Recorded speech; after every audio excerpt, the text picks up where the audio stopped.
दोस्तों मोतीलाल ओसवाल के equity mutual funds के बारे में बहुत ही ज़्यादा क्वेरीज आ रहे हैं कि जब से हमने इन्वेस्टमेंट शुरू किया है तब से इसका परफॉर्मेंस बढ़िया नहीं आ रहा है। तो दोस्तों होता क्या है कि हम में से ज़्यादातर लोग अभी लास्ट 1 या 2 ईयर्स की परफॉर्मेंस को देखकर ही इन्वेस्टमेंट करते हैं, न कि हम ये देखते कि उस फंड का इन्वेस्टमेंट स्टाइल क्या है और उस फंड की इन्वेस्टमेंट स्ट्रेटेजी क्या है। और जब हम इन्वेस्टमेंट शुरू करते हैं और 2-3 साल बाद में जब उस फंड में कुछ इशू आता है तो हमारी परफॉर्मेंस डाउन होती है और ज़्यादातर लोगों को अच्छे रिटर्न्स नहीं मिल पाते।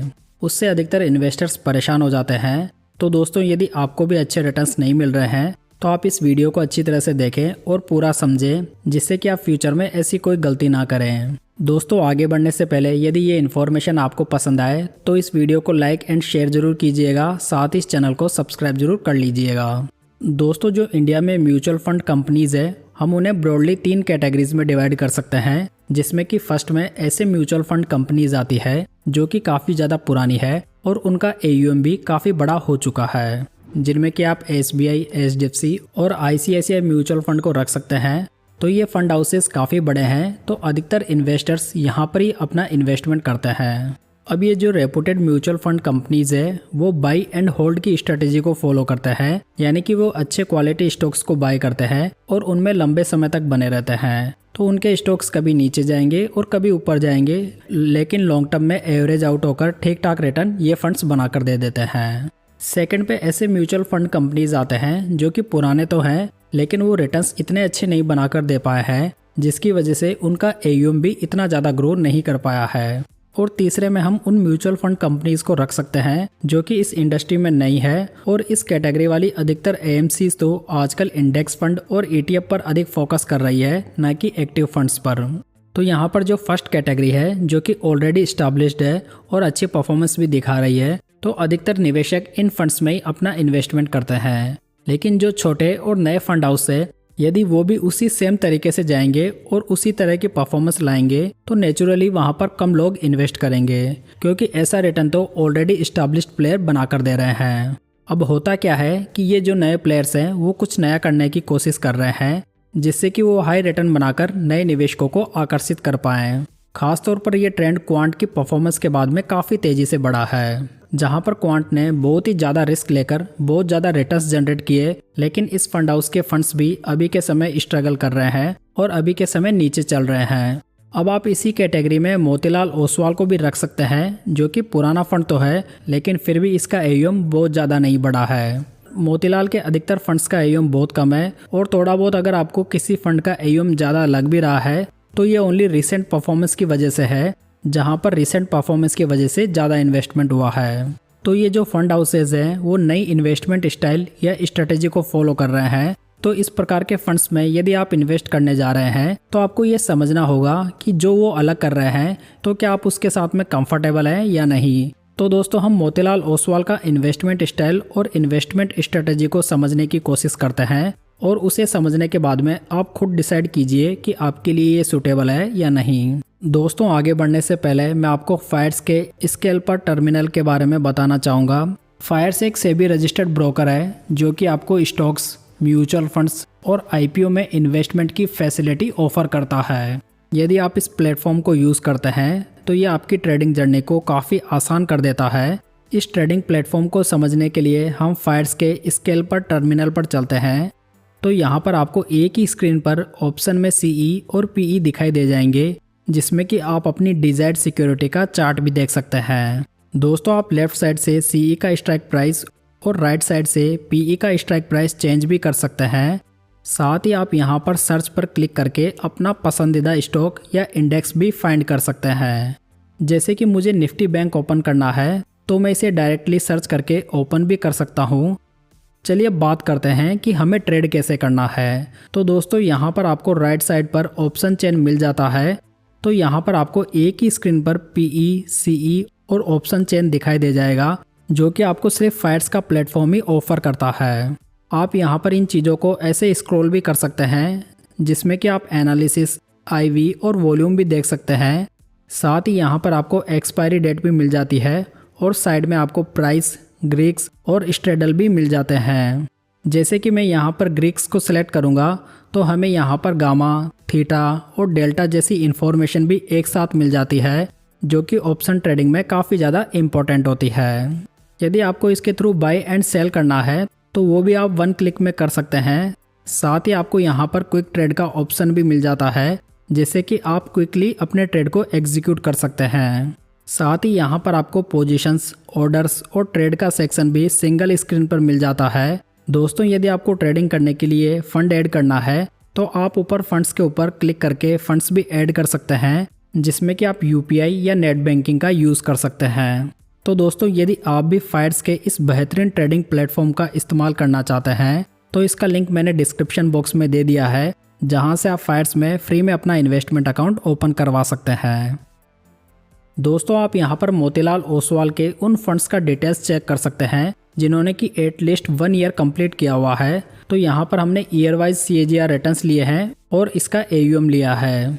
साथ ही जब आप किसी म्यूचुअल फंड स्कीम के रिटर्न्स को चेक करें तो आपको ओनली एब्सोल्यूट रिटर्न्स को नहीं देखना चाहिए, बल्कि आपको उन रिटर्न्स को उसके बेंचमार्क से कंपेयर करना चाहिए या कैटेगरी के किसी दूसरे फंड से। इससे आपको बेटर पता चलेगा कि आपका फंड कैसा परफॉर्म कर रहा है। यहाँ पर यदि Motilal Oswal large and mid cap fund को देखें तो इसका परफॉर्मेंस ठीक दिखाई दे रहा है, मतलब कि ये फंड सारे होराइजन में बेंचमार्क के रिटर्न्स को बीट कर रहा है और अच्छे मार्जिन से बीट कर रहा है। अगर फ्लेक्सी कैप फंड के रिटर्न्स को देखें तो इसकी परफॉर्मेंस भी ठीक है, लेकिन यहाँ पर लास्ट 3 ईयर्स में इसके रिटर्न्स एक्सेप्शनल आए हैं, जिसकी वजह से लास्ट 10 ईयर्स के रिटर्न्स भी बढ़िया दिखाई दे रहे हैं।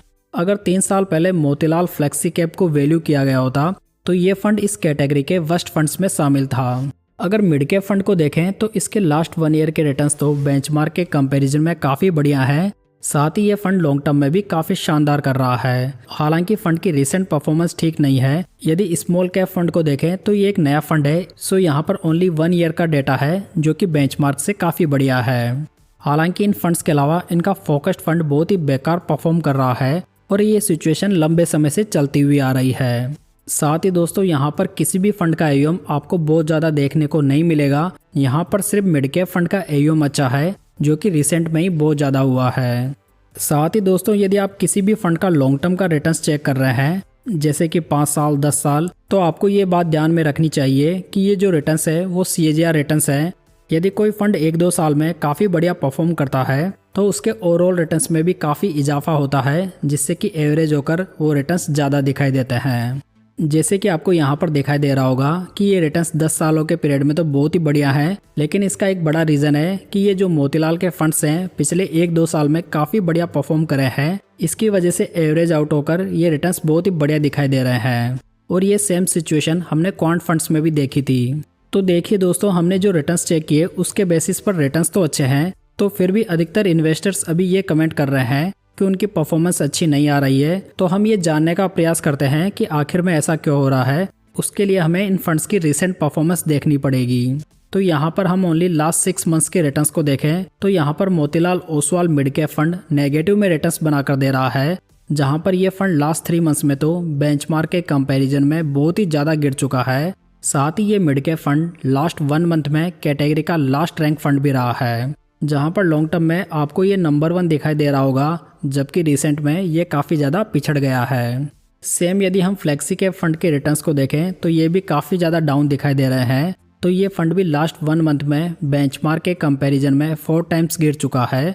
मतलब ये फंड ग्रोथ इन्वेस्टिंग को फॉलो करते हैं, जो कि बुल मार्केट में बहुत तेज़ी से बढ़ते हैं तो बेयर मार्केट में गिरते भी फास्ट हैं। लेकिन ऐसा नहीं है कि ये फंड्स अकेले गिरावट दिखा रहे हैं। हाल फिलहाल में पूरा मार्केट ओवरऑल रेड जोन में है, लेकिन यदि आप लास्ट 6 मंथ्स को देखेंगे तो ये फंड्स बेंचमार्क की तुलना में कम गिरे हैं।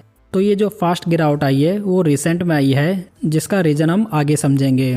दोस्तों, यहाँ पर हमने मोस्ट इम्पोर्टेंट डेटा लिया है, जिसमें सभी वही फंड्स हैं जिन्हें हम डिस्कस कर चुके हैं, जिसमें कि आपको PE ratio, benchmark PE ratio, turnover ratio और नंबर ऑफ स्टॉक दिखाई देंगे।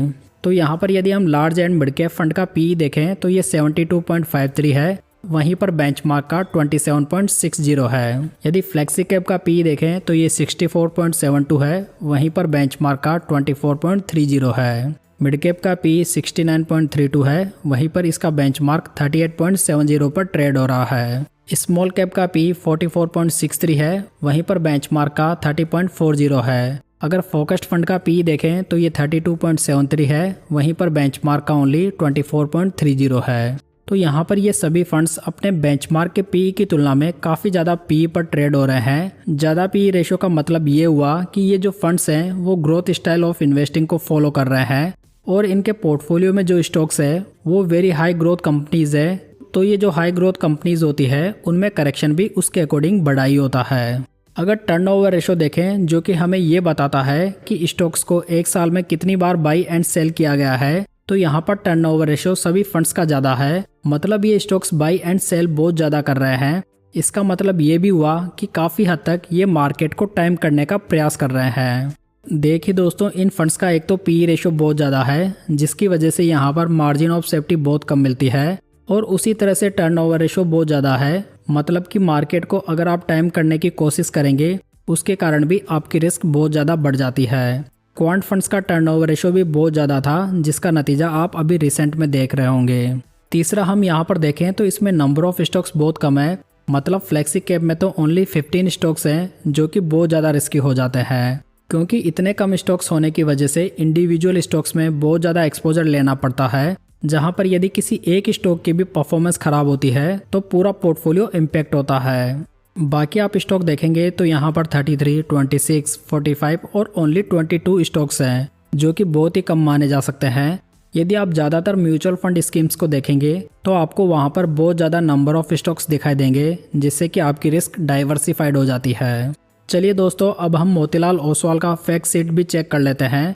तो ये जो डेटा है वो 31 दिसंबर 2024 का है। तो यहाँ पर यदि हम Motilal Oswal large and mid cap fund का डेटा देखें तो इसमें जोमेटो में 6.90% का एक्सपोजर है, ट्रेंट में 6.60% है, कल्याण ज्वेलर्स में 4.90% का एक्सपोजर है। तो देखा जाए तो जोमेटो, ट्रेंट और कल्याण ज्वेलर्स इन सभी का परफॉर्मेंस पास्ट में बहुत ही बढ़िया आया है, जिसकी वजह से मोतीलाल के फंड्स भी बढ़िया कर रहे थे। लेकिन ये जो स्टॉक्स हैं इनका वैल्यूएशन अभी बहुत ज़्यादा है। तो इसके जो ज़्यादातर स्टॉक्स पोर्टफोलियो में मौजूद हैं जैसे कि ट्रेंट, जोमेटो, कल्याण ज्वेलर्स, पॉलीकैब, ये सभी अभी करंटली बहुत ही ज़्यादा डाउन है। जहाँ पर यदि हम जोमेटो का करंट पी देखें तो ये 344 है, ट्रेंट का 162 है। तो अभी ये इतना हाई पी लॉन्ग टर्म में तो सस्टेन नहीं हो सकता। साथ ही इनके टॉप होल्डिंग स्टॉक्स जैसे कि कल्याण ज्वेलर्स, पॉलीकैब और ट्रेंट ऊपरी लेवल से काफ़ी ज़्यादा गिर चुके हैं, जिसकी वजह से मोतीलाल के फंड्स भी स्ट्रगल कर रहे हैं। यदि कुल मिलाकर यदि आप इनके किसी भी म्यूचुअल फंड का पोर्टफोलियो देखेंगे तो उसमें नंबर ऑफ स्टॉक्स कम मिलेंगे और उसमें आपको किसी एक स्पेसिफिक स्टॉक में बहुत ज़्यादा एक्सपोजर देखने को मिलेगा। इसी वजह से यहाँ पर रिस्क की मात्रा बहुत ही बढ़ जाती है, क्योंकि हम म्यूचुअल फंड में इन्वेस्ट ही इसलिए करते हैं क्योंकि हम थोड़ी कम रिस्क लेना चाहते हैं। तो इसी वजह से जो निवेशक कम रिस्क लेना पसंद करते हैं उन्हें तो इस प्रकार के फंड्स को अवॉइड करना चाहिए। यदि आप इस प्रकार के फंड्स में इन्वेस्ट कर भी रहे हैं तो आपको थोड़ा लॉन्ग टर्म का विजन लेकर चलना चाहिए, जिससे कि ये शॉर्ट टर्म की वॉलेटिलिटी आगे जाकर स्टेबल हो सके। तो दोस्तों, ये थी आज की जानकारी। उम्मीद है आपको ये पसंद आई होगी। वीडियो पसंद आया हो तो इसे लाइक, कमेंट और शेयर जरूर कीजिएगा। साथ ही इस चैनल को सब्सक्राइब जरूर कर लीजिएगा। तो चलिए दोस्तों, फिर मिलते हैं किसी नई जानकारी के साथ।